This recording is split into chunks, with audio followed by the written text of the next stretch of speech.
Kerajaan Samudra Pasai merupakan salah satu kerajaan Islam paling awal yang berdiri di Indonesia. Kerajaan ini berkuasa selama kurang lebih 3 abad, dari abad ke-13 hingga ke-16 Masehi. Samudra Pasai berada di Sumatera, tepatnya di wilayah Kecamatan Samudera, Kabupaten Aceh Utara.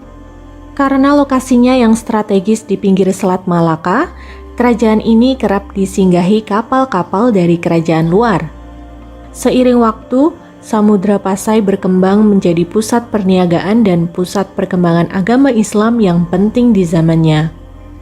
Para saudagar dari India, Tiongkok, Siam, Arab, dan Persia mengunjungi Samudra Pasai untuk membeli lada, kapur barus, dan lainnya.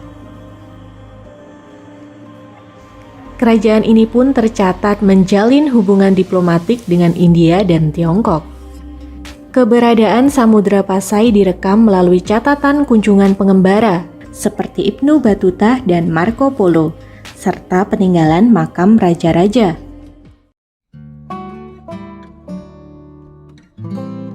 Kejatuhan Kerajaan Sriwijaya membuka jalan bagi perkembangan Kerajaan Samudra Pasai.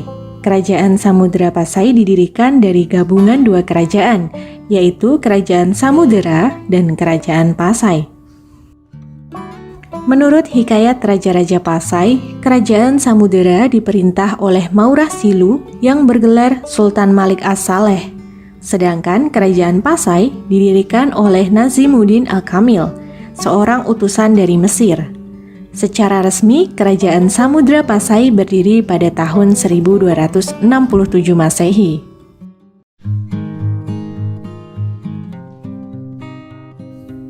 Pada masa kekuasaan Sultan Malik As-Saleh, sebagai raja pertama, Kerajaan Samudra Pasai berkembang menjadi pusat pendidikan dan penyebaran agama Islam. Pada masa ini, seorang penjelajah dari Venesia, Italia, bernama Marco Polo, datang bersama rombongan Ratu Tiongkok. Sepeninggal Sultan Malik As-Saleh, kekuasaan diteruskan oleh Sultan Muhammad yang bergelar Sultan Malik Az-Zahir.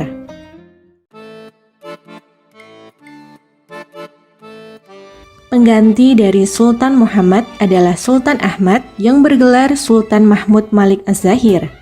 Di bawah kekuasaannya, Samudra Pasai berkembang pesat dan mencapai puncak kejayaan. Samudra Pasai menjalin hubungan dengan kerajaan-kerajaan Islam di India maupun Arab.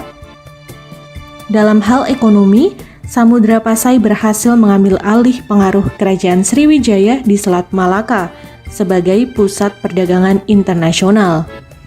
Komoditas yang diekspor saat itu adalah lada, kapur barus, dan sutra. Kerajaan ini juga mengeluarkan mata uang emas bernama dirham sebagai alat pembayaran.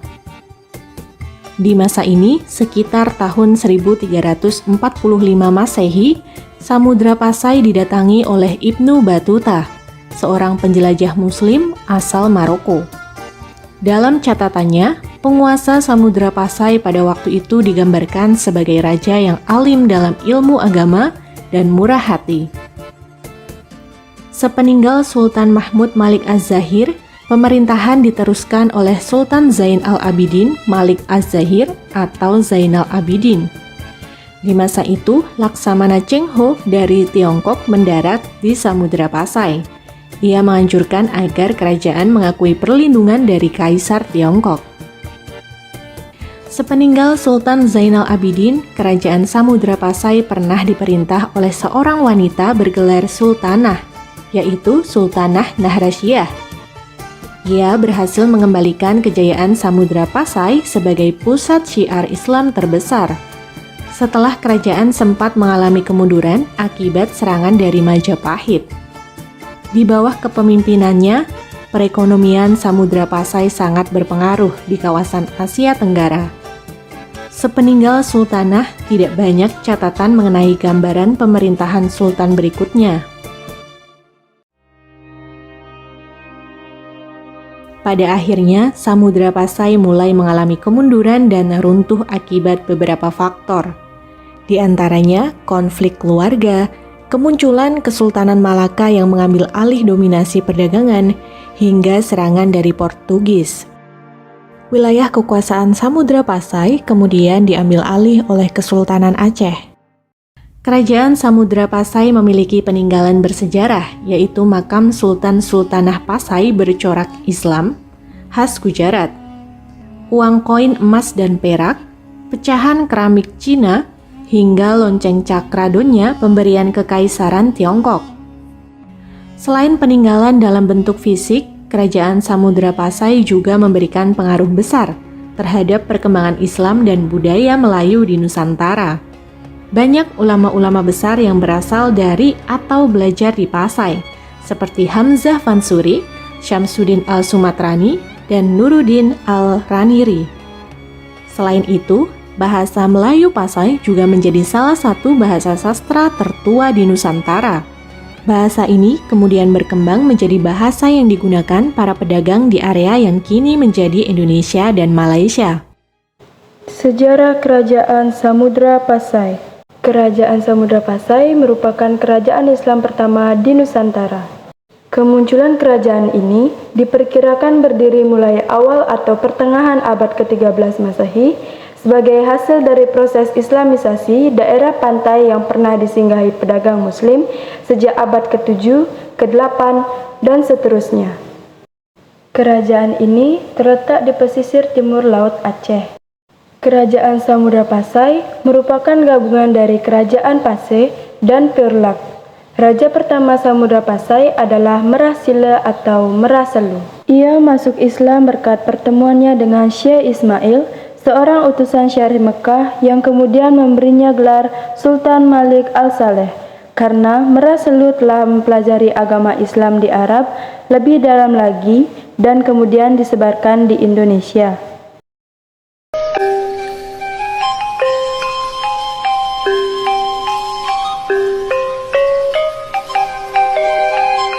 Gerangan apa saya datang ke kerajaan kami?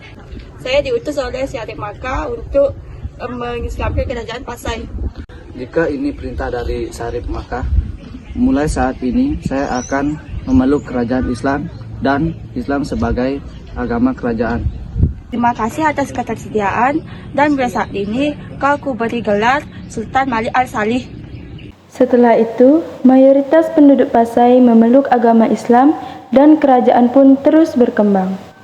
Setelah Sultan Malik Al-Saleh wafat, digantikan oleh putranya yang bernama Muhammad Malik Al-Zahir. Pada masanya, Samudra Pasai sebagai pelabuhan dagang yang maju dan menjalin persekutuan dengan Kerajaan Malaka. Dan Raja pertama Malaka bernama Prameswara menikah dengan Putri Pasai.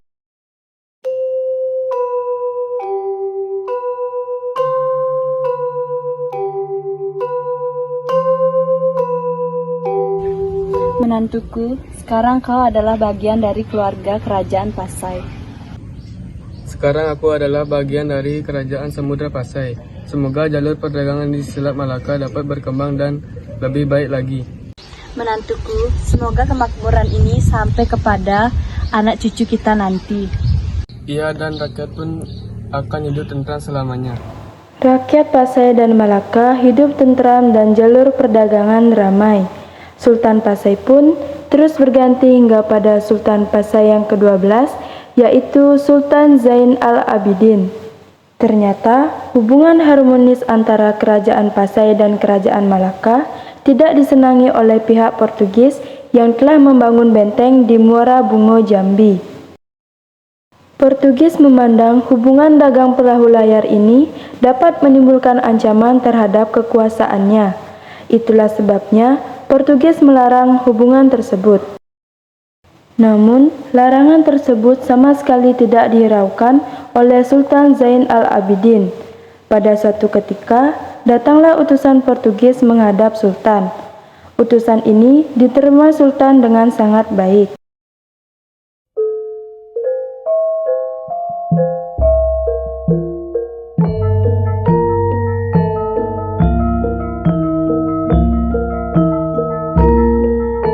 Sebagai utusan Portugis ingin menyampaikan suatu hal.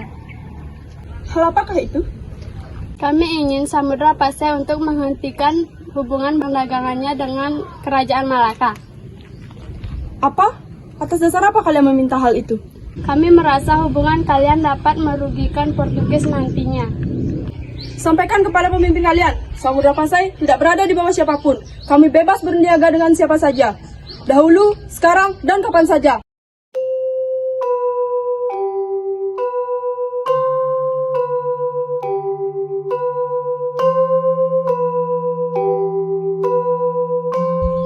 Portugis keparat, mungkinkah mereka semudah itu memisahkan kita sesama orang Melayu? Kalian bersiaplah, cepat atau lambat mereka pasti akan menyerang negeri kita.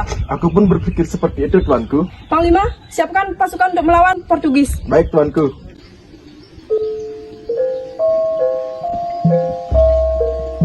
Aku sudah tak sabar untuk kembali berlatih berperang. Ya, aku juga pasti bisa sehebat sahabat tersebut. Ngomong-ngomong, di mana Panglima?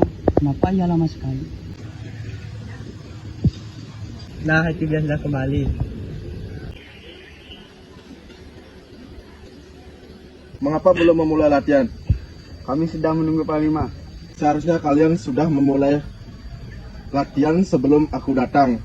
Ya udah, buat barisan. Siap. Ambil pedang dan bersiap ambil posisi. Siap.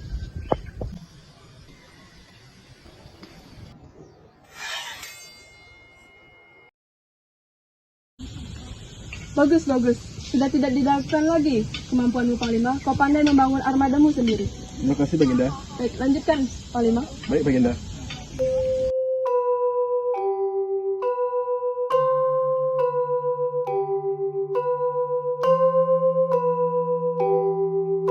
Jenderal, kerajaan Samudra Pasai menolak untuk menghentikan kerjasamanya dengan kerajaan Malaka. Oh, seperti itu. Ya, Jenderal. Inilah saatnya kita menyerang kerajaan Aceh. Apakah itu tidak terlalu tergesa-gesa, Jenderal? Akulah penguasa di sini. Dan tidak ada pemimpin hebat seperti itu. Karena untuk menguasai jalur perdagangan, kita harus menundukkan kerajaan Samudra Pasai. Baik, Jenderal. Kemudian terjadilah perang antara kerajaan Samudra Pasai dan Portugis.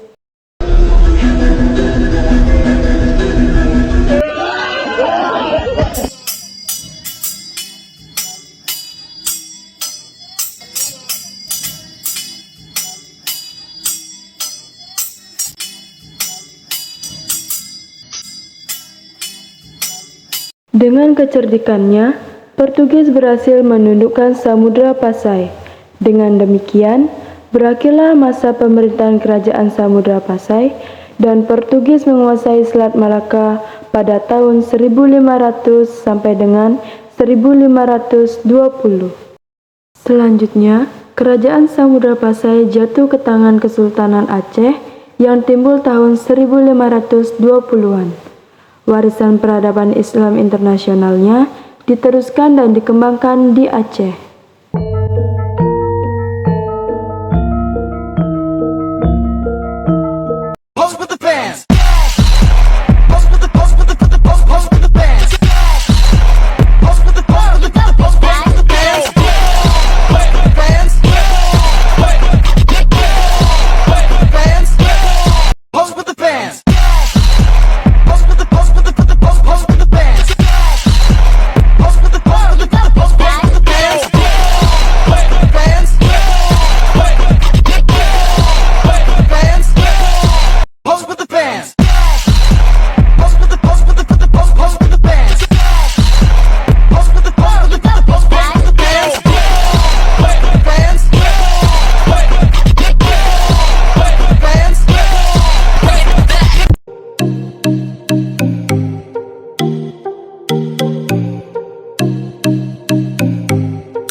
Sudah tak sabar untuk kembali berlatih berperang. Aku sudah tak sabar untuk kembali berlatih berperang. Ya. Jenderal, kerajaan Samudra Pasai menolak untuk menghentikan kerjasama. Karena untuk Samudra Pasai tidak pernah di bawah siapapun. Apakah itu tidak terlalu tergesa-gesa, Jenderal? akulah penguasanya dan aku memimpin di kerajaan. Atas dasar apa kalian meminta hal itu? Kami merasa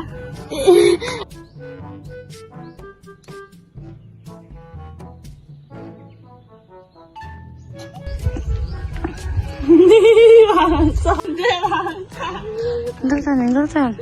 Payah, muka, cok, terus, yuk. Satu, yuk.